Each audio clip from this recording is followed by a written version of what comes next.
Hey dreamers, this is Anisha Jennings, a fellow immigrant and an entrepreneur. From being an engineer in India to building my tech business in the US, I've lived the journey you're on. Welcome to Your American Dream podcast, where we turn immigrant challenges into superpowers. Are you feeling out of place, struggling with a job hunt, or simply missing home? I've been there, and I'm here to guide you through it. In each episode, we'll dive into real stories, practical advice, and mindset that will help you write your unique success story.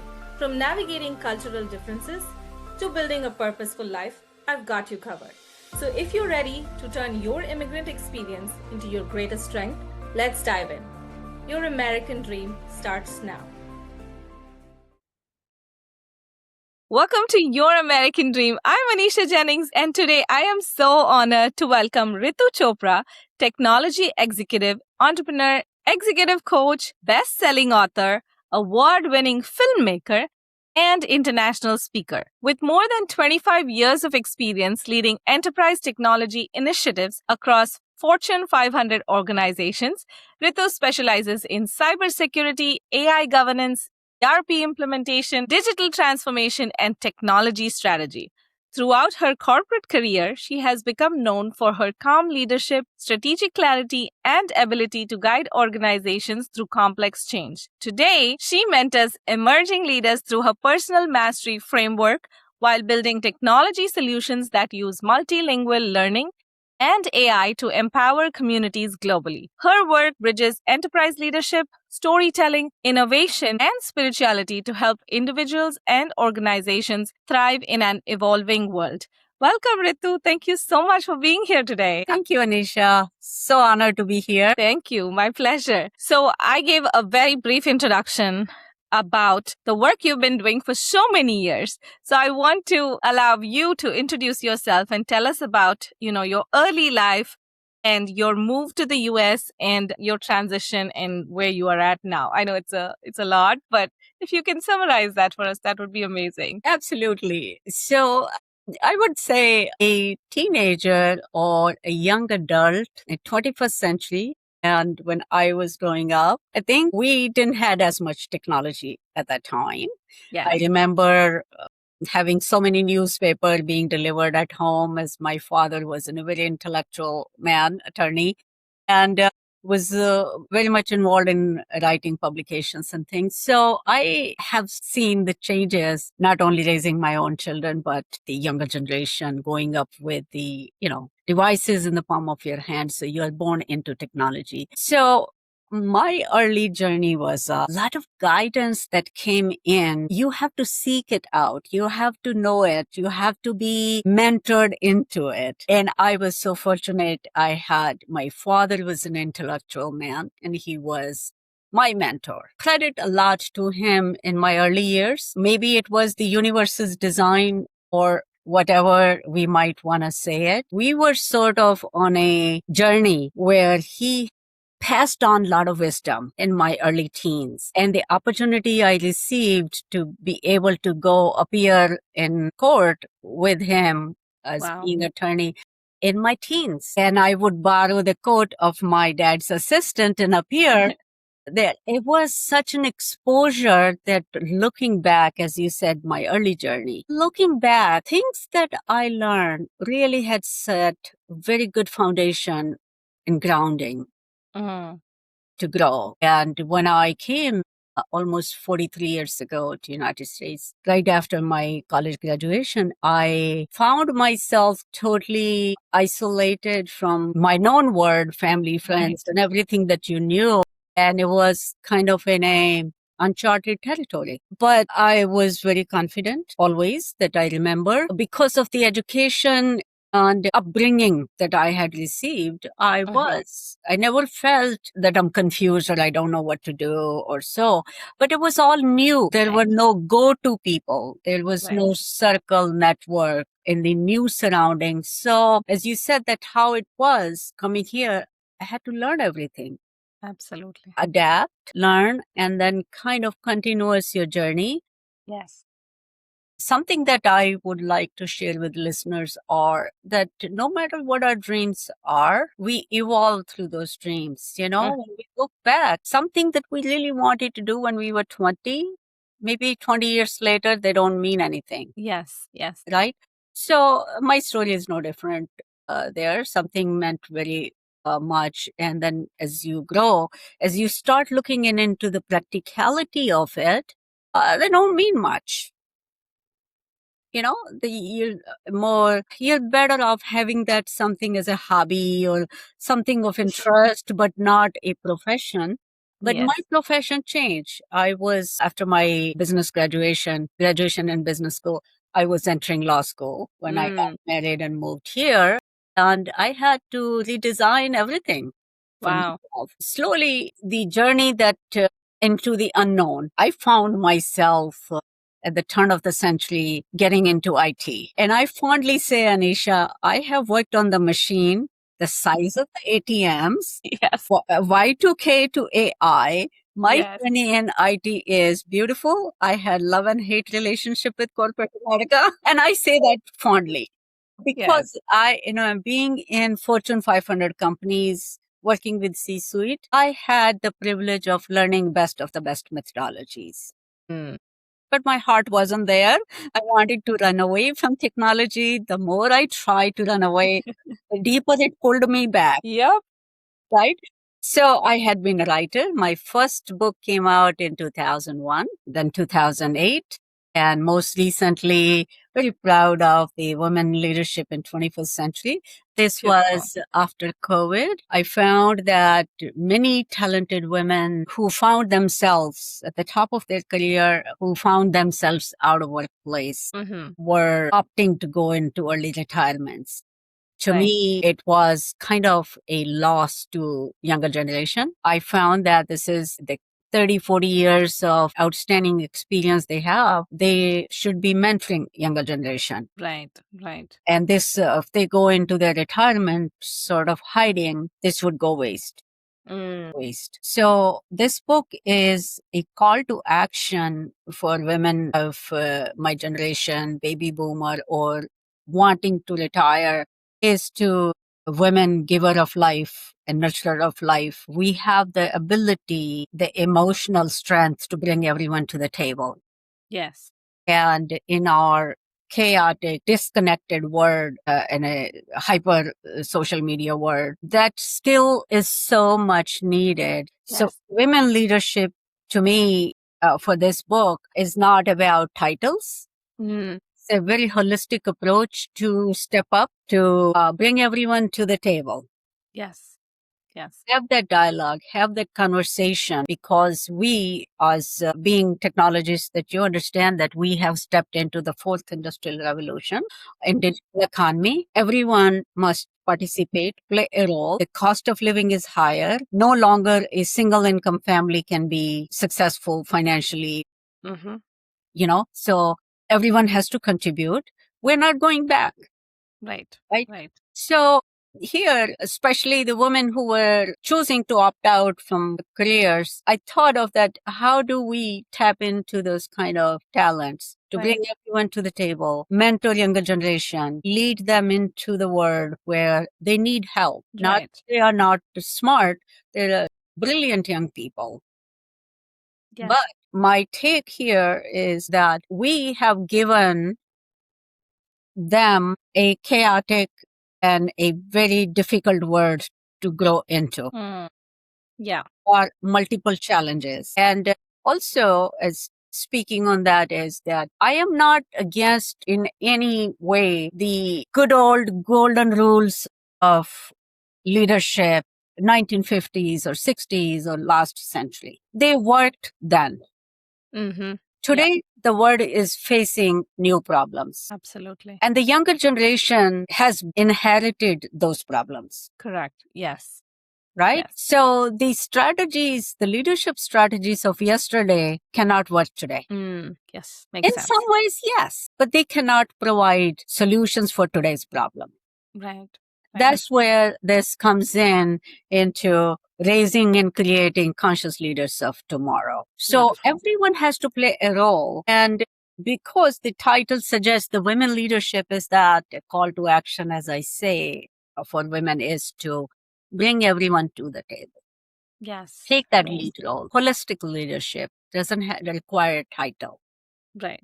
right? So that's kind of my take has been recently. However, I have in my career growth of last 25 years, from Y2K to AI, I love that. I have pretty much gone through every emerging technology. Yes. This Yes, for year. sure.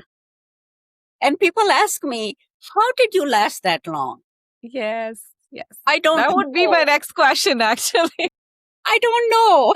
I tried to run away many times, but I think my ability to work well with all levels of management to other people, somehow I found myself into a very highly visible working with C-suite type of projects, Mm, and where I had tremendous opportunities to grow professionally.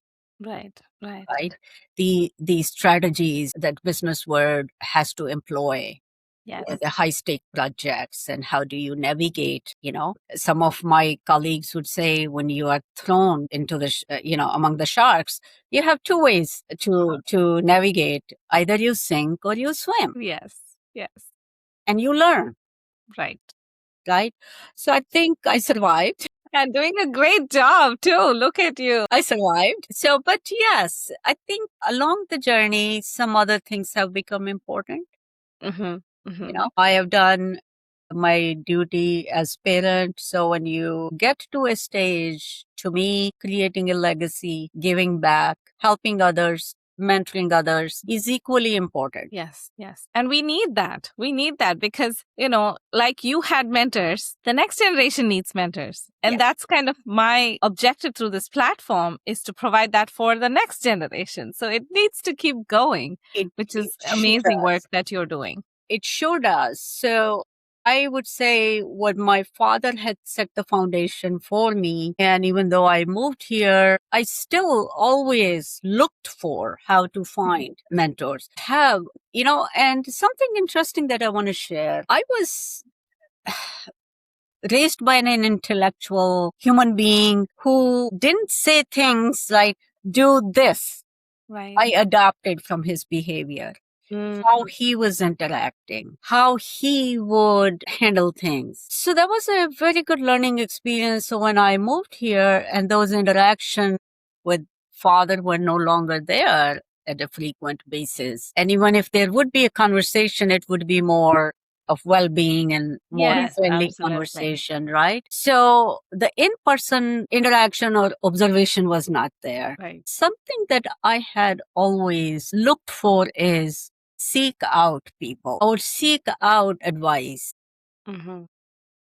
And to my surprise, Anisha, I don't know how to express it, but that advisors that you are seeking may not always be the living people out there, Right, right. No, that makes sense. Yes.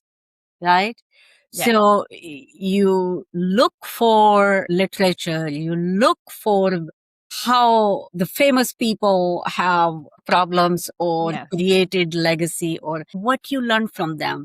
So what I can say is being open to learning, I always was. Yes. You learn, even if you know something and then you still dive into similar areas, you deepen your knowledge, Yes. Yes, for sure. right? So you cannot say, I learned this and that's done, right? There's always deeper. So that depth opens up the new doors for you. Mm-hmm. That's how I was placed in onto the highly visible projects with the senior management because of that credibility, attention to detail, how high stake projects those were.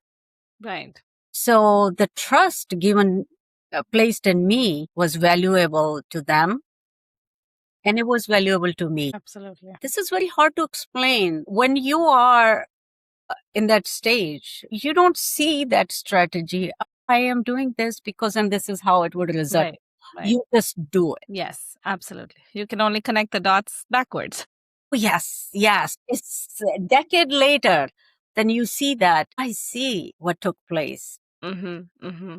right? Yeah. So I don't know if people can resonate with that. It depends on, their exposure to life, Yes.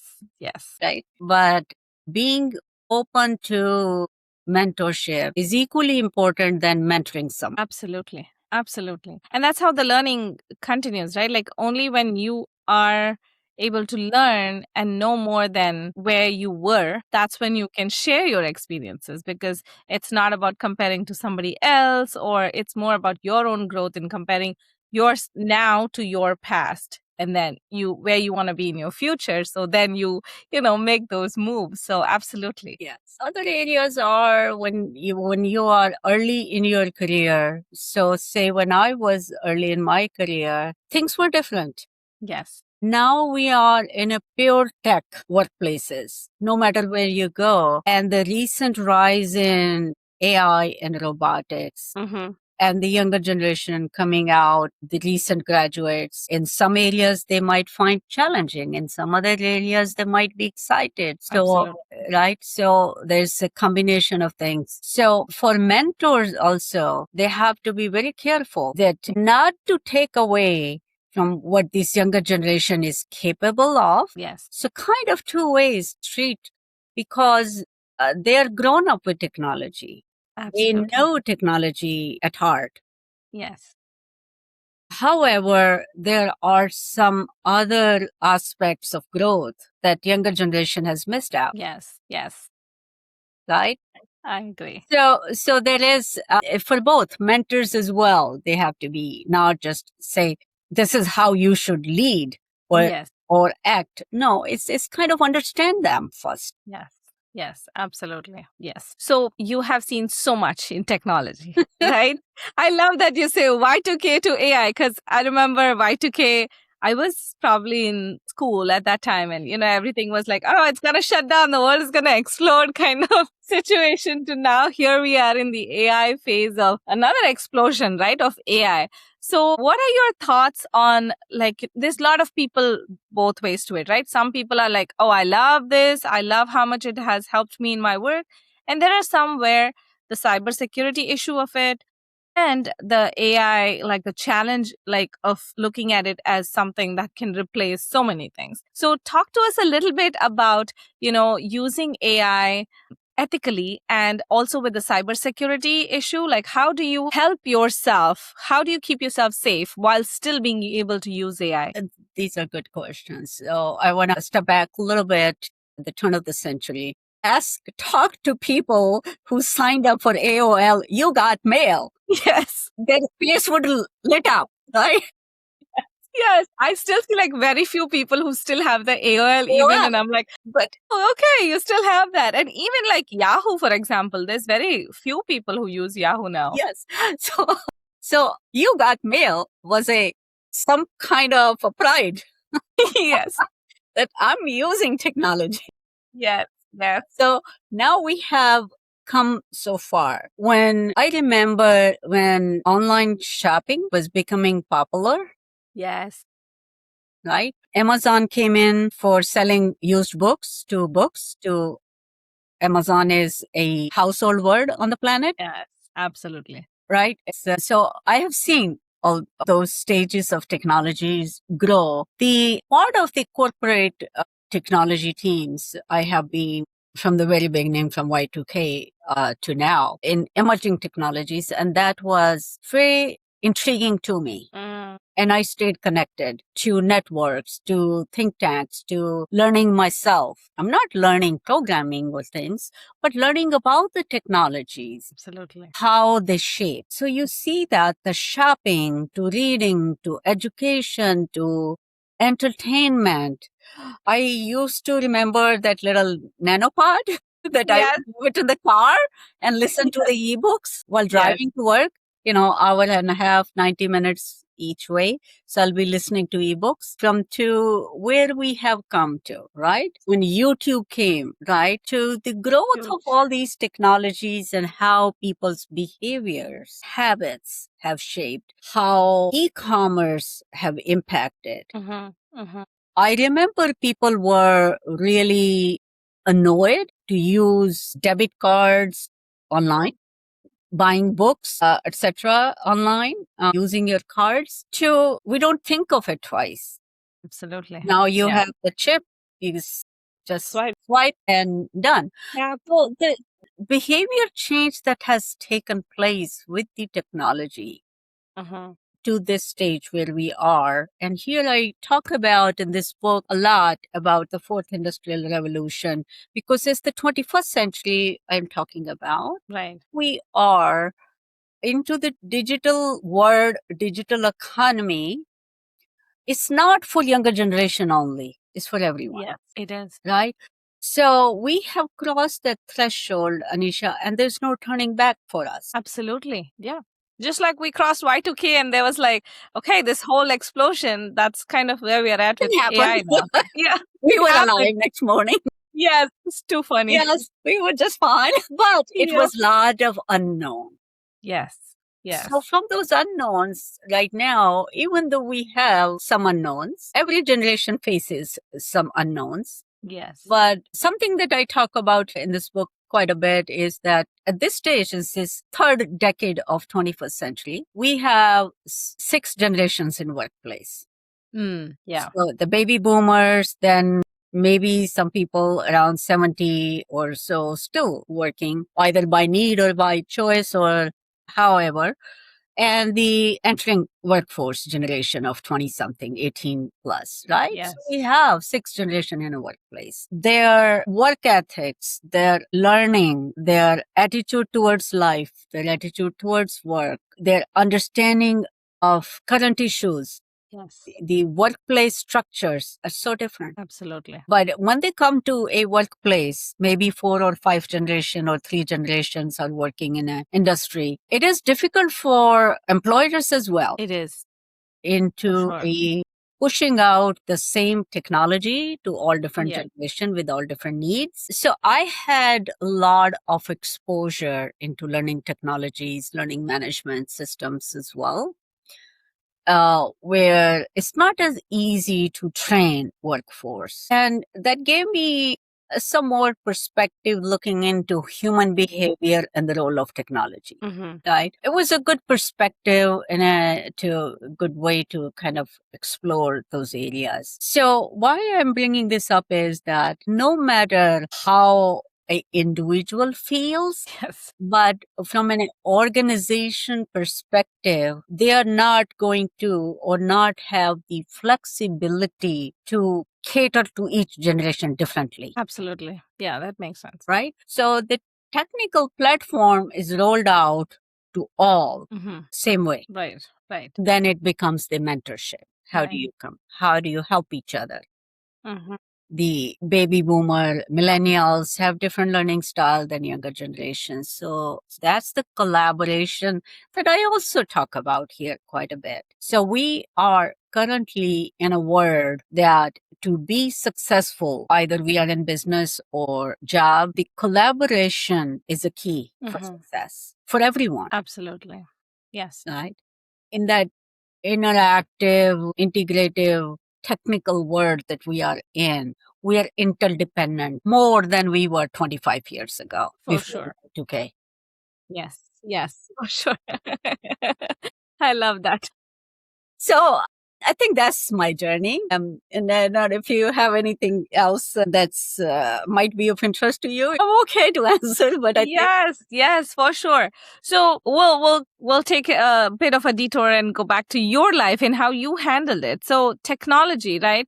You've seen it like through all of it, and it's very stressful field. Whether it was like 20 years ago, 30 years ago, or now, the technological field is pretty stressful. And now with like so many cyber crimes, it's even more stressful. So, how did you balance your career? Like, how did you integrate it with your life, raising your kids? What would be your advice for, people who are in their early years in tech or like, trying to get married, trying to have a family? How do you integrate all of that and still do your best at where you're at? this is a very good question and a very important one. When I was raising my kids, the technology was there, you got mail was there. Yes. I think the challenges that young parent has today were not there as much. Mm-hmm. I often say that my grandmother would have never even anticipated technology. Perhaps my mother would have understood, but never heard the word cyberbullying. Well, a young parent today has to not train themselves, their children, or maybe other caregivers about cyberbullying. Absolutely. Right? Absolutely. So the challenges have definitely have increased. Yes. I know in my network people who are experts in online securities, online safety for children and for everyone. It has taken a very different shape than it was 20 years ago. So I think as the dark side of the technology, Yes.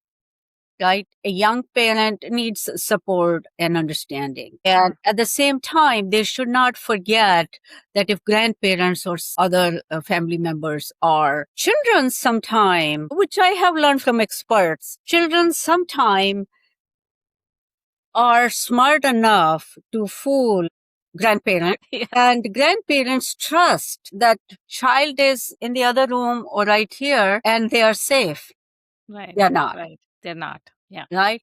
So I think then our parents have an added responsibility Mm-hmm. to train caregivers, grandparents in this case, right? So this is something I find that is very difficult, especially in the schooling, the integrated word of learning, AI led word of early learning. Yes. People have different opinion. My personal opinion I share, I think is not explored and or verified in a way that is a good way, Mm-hmm. because a child's innocence and child's growth, the way it should be naturally, that child doesn't lose that innocence, and then child doesn't lose that pleasant year of their growing up and Yes. absorbing in their forming years and learning the natural way than being optimized through AI. Yes.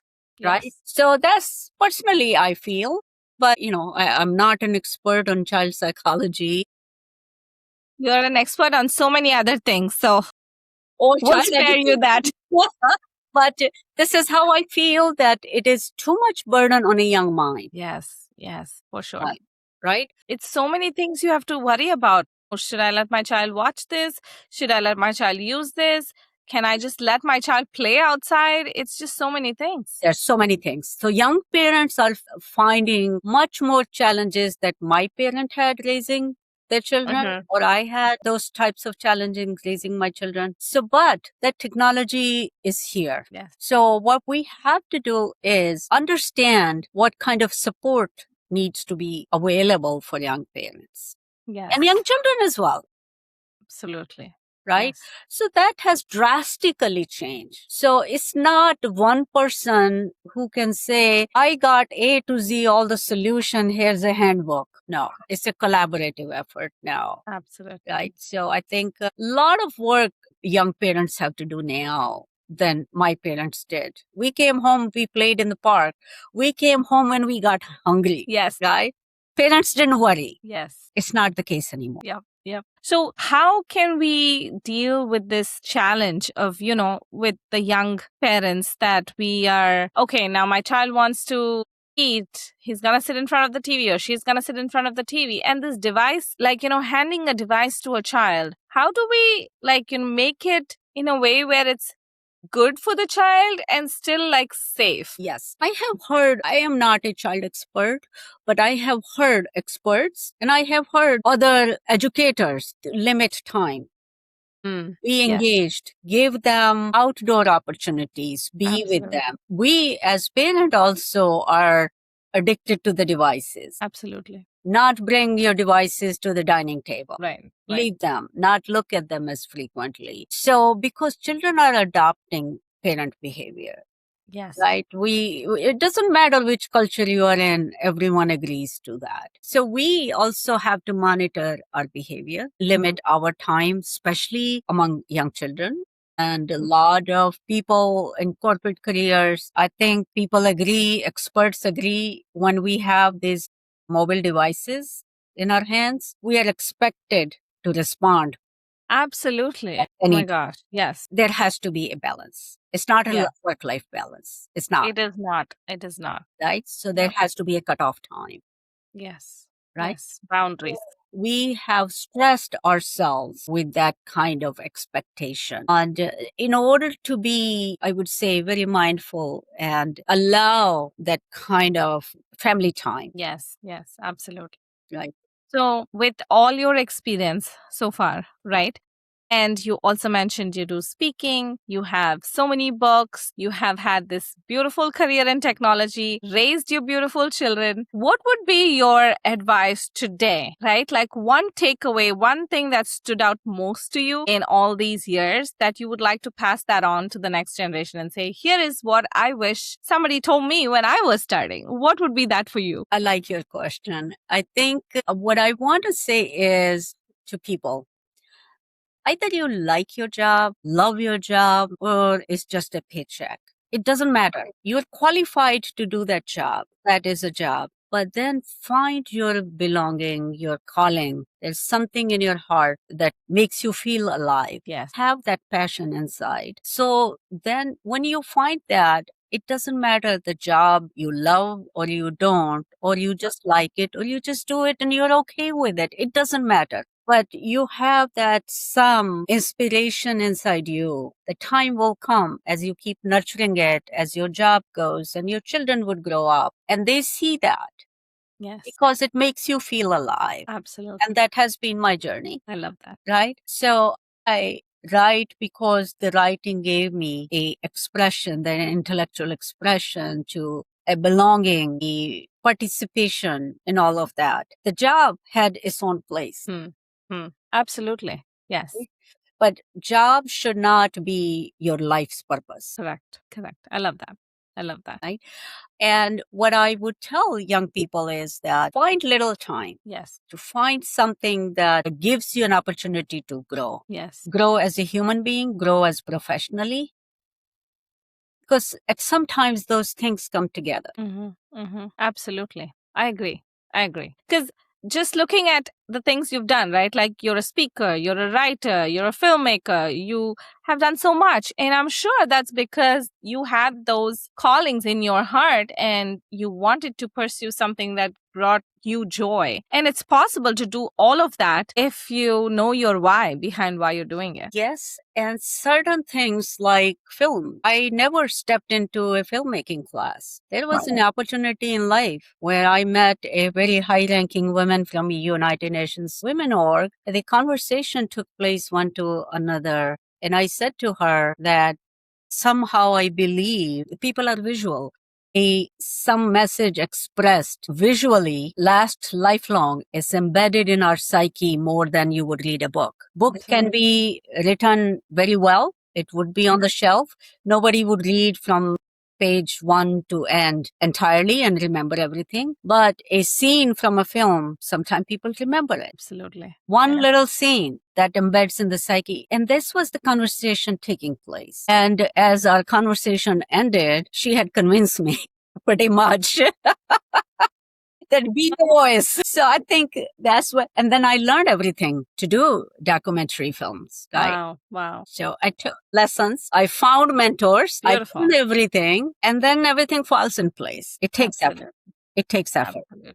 So, from 43 years ago to now, how has your American dream evolved? Beautifully. I think the life circumstances that I had gone through after coming here, the opportunities to grow personally, professionally, be able to give back, be able to walk with pride, all of that was possible given that a woman of color, lack of opportunities and creating opportunities for myself. It wasn't a, flawless process. It was a very tough journey. There were very rough paths, but as I said that I was always self-inspired and I had the desire. So that desire kept going. The two things that Anisha I like to say is my confidence and my sense of humor kept me going. Amazing. So I was able to laugh at myself. I was able to laugh at things, circumstances and say, okay, and inspire myself. Somehow I got through. Beautiful. Amazing. Well, thank you so much for sharing everything. We will have the links to your book in the show notes. If there's one takeaway that you would like readers to take away from your book, what would that be? One thing out of my book, there's many, is younger generation, be open to mentorship. Yes. You have a Yes. lot to give, but others have too. Absolutely. So be open. Yes, that's beautiful. So if somebody wants to connect with you, get into your world, or work with you, what is the best way to reach you? LinkedIn and our website, contact through our website are the best places to get connected with us. I do host some events throughout. Most of them, any public events are available in our social feeds. So they can come in, they can always contact through our social channels or LinkedIn as well. Beautiful. So we'll have all that in the show notes for our listeners. Thank you so much for being here today. I had such a blast talking to you and learning so much about you. Thank you, Anisha. Thank you for the opportunity. My pleasure. As we close this inspiring conversation, one thing becomes clear. The future belongs to leaders who combine technical excellence with emotional intelligence, innovation with integrity, and success with purpose. Ritu reminds us the greatest transformation begins within, and when we lead ourselves well, we create meaningful impact for everyone around us. And if you're building a business, growing your personal brand, or expanding your thought leadership, I would love to support you. We create strategic high conversion websites that position you as the authority you are, provide full service podcast management so your message constantly reaches the right audience, and offer team and operational support that helps you scale without burning. Because your vision deserves systems that grow with you. This is Anisha Jennings reminding you that your American dream isn't just about what you accomplish, it's about the lives you impact along the way. Until next time. Thank you for tuning into Your American Dream. I hope this episode left you feeling inspired and ready to take on the world. Remember when I first landed in the US, lost and overwhelmed? Well, look at us now. We're building our dreams together. Your story matters, and I'm so honored to be a part of it. If you enjoyed our chat today, please spread the love. Rate, review, and share. Let's grow this amazing community of dreamers together. Want more? Catch my daily doses of inspiration on my Instagram at Jennings Tech Corner. Also check out the show notes for more ways to connect. Remember, your accent is the voice of your ambition. Your background is your superpower. Let's dream big and achieve bigger. Until then, this is Anisha cheering you every step of the way.